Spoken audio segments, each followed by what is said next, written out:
салом ба тамошобинони шабакаи Баҳористон. Манзури шумост барномаи асомонаи телевизиони Баҳористон. Дар намоиши имрӯза низ мо шуморо аз навигариҳои шабакаву сомона хабардор намуда, чун ҳар вақта кӯшиш менамоем дар рафти барнома ба саволу дархостҳои шумо ҷавоб гӯем. Чун дар барномаҳои гузашта гуфта будем, дар назар аст ки рӯзҳои наздик озмуни навбатии расомони Навраз таҳти унвони парчамат боду парафшон Тоҷикистонро эълон намояд. пас ба таваҷҷӯҳи расомони Навраз мерасонем ки ин озмун аллакай оғоз гардид.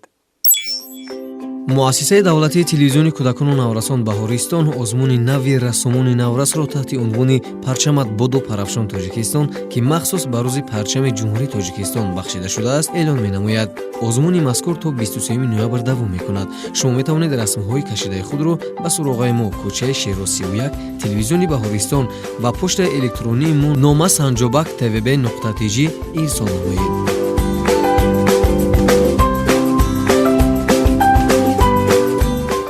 тамошобинони азиз, чун ин ҳафта мо рӯзи парчамро ҷашн мегирем, шабакаи мо тасмим гирифтааст бахшида ба ин рӯз консерти идонаеро пешкаши мову шумо гардонад. ҳамасола рӯзи 24 ноябр дар ҷумҳурӣ рӯзи парчамро ҷашн мегирем, зеро парчам яке аз муқаддасоти миллӣ ба ҳисоб меравад. бахшида ба ин рӯз аз ҷониби идораи мусиқии шабакаи Баҳористон консерти идонае сабт карда мешавад.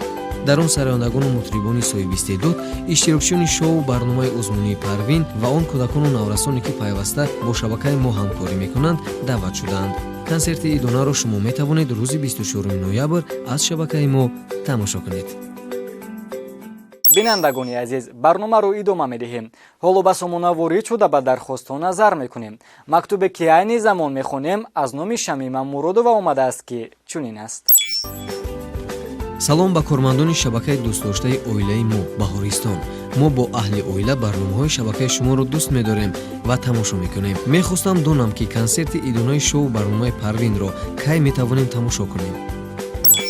муассисаи давлатии телевизиони кӯдакону наврасон Баҳористон пайваста кӯшиш менамояд дастгири кӯдакони Навраз ва ҷавонони соҳибистеъдод дар тамоми соҳаҳои амалкунандаи кишвар бошад. пас аз интизориҳо рӯзи 5 ноябр дар толори Кохи Суруш маросими ҷоизасупории ғолибони шоу барномаи озмунии Парвин баргузор гардид. ёдовар мешавем ки давоми як сол зиёда аз 300 нафар ҳунару маҳорати худро дар 3 жанр сарояндагӣ, навозандагӣ ва рақс нишон доданд ки аз онҳо 16 нафар беҳтаринҳо ғолиб дониста шуданд. ғолибони имсолаи озмун аз вилоятҳои Соғду Хатлону Бадахшон, ноҳияҳои тобии Марказ ва шаҳри Душанбе мебошанд. телевизиони Баҳористон бо дастгирии ҳукумати ҷумҳурии Тоҷикистон, вазорати фарҳанг, кумитаи телевизион ва радиои назди ҳукумати ҷумҳурии Тоҷикистон дар якҷоягӣ бо сарпарастони лоиҳа ба хотири рӯҳбаланд намудани ғолибон ба онҳо диплому ҷоиза ва тӯҳфаҳои таъсиснамударо тақдим намуд. консерти идона айни замон омодаи танзим аст ва бо муайян шудани рӯзи пахши он мо шуморо бо роликҳои махсус хабардор менамоем.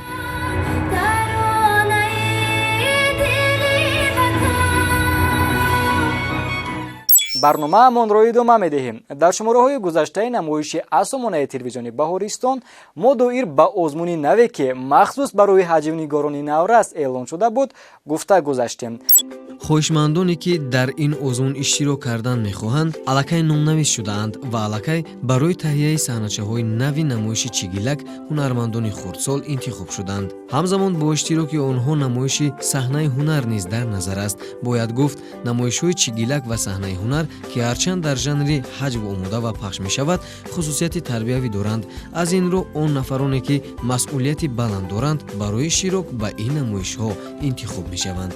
аз ҳамин ресмон поёнаш чойи кабуд барои шумо модарҷон, аз ҳамин ресмон болаш чойи сиёҳ барои шумо падарҷон. ман рафтам бодгонар дӯстон.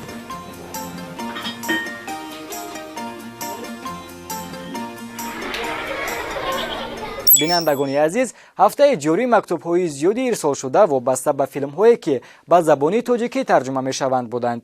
мазмуни аксари онҳо вобаста ба сатҳи баланди филмҳои дубляж мебошад.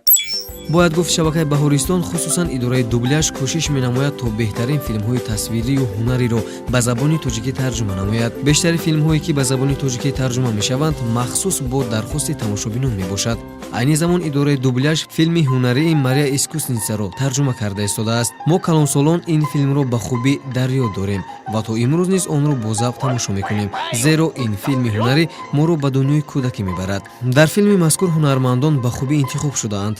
ёдрас мешавем, Мария Искусница ҳам шакли филми тасвирӣ ва ҳам шакли филми ҳунарӣ офарида шудааст. коргардон Каневский филми мазкурро аз рӯи сценарияи Евгения Шварц омода намудааст. аввалин маротиба ин филм 24 марти соли 1960 пешкаши тамошобинон гардид.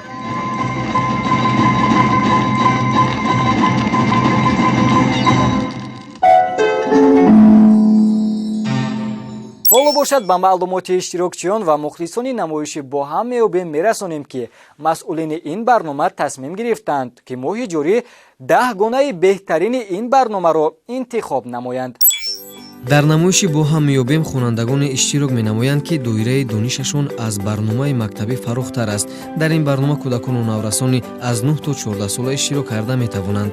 барандаи намоиш робот мебошад. вай ба иштирокчиён савол медиҳад. аллакай дар ин ҷо таваҷҷӯҳ ва ҷалби тамошобин чандтарафа сурат мегирад. дигар муваффақияти самти кор дар он аст ки таҳиягарон пеш аз сабт кӯдаконро аз санҷиш мегузаронанд ва нафароне ки дар ҳақиқат дониши кофӣ доранд дар намоиш иштирок менамоянд.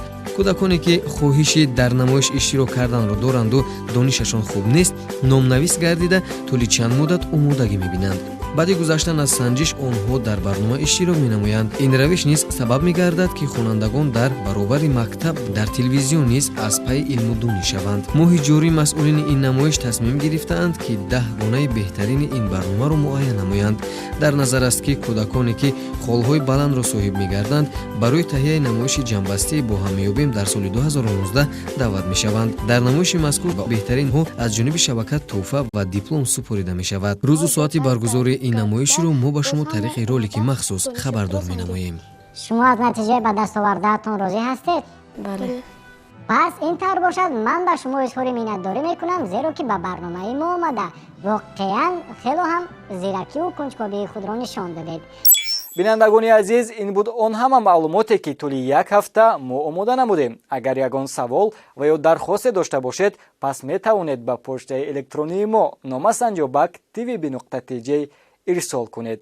то барномаҳои оянда, хайр.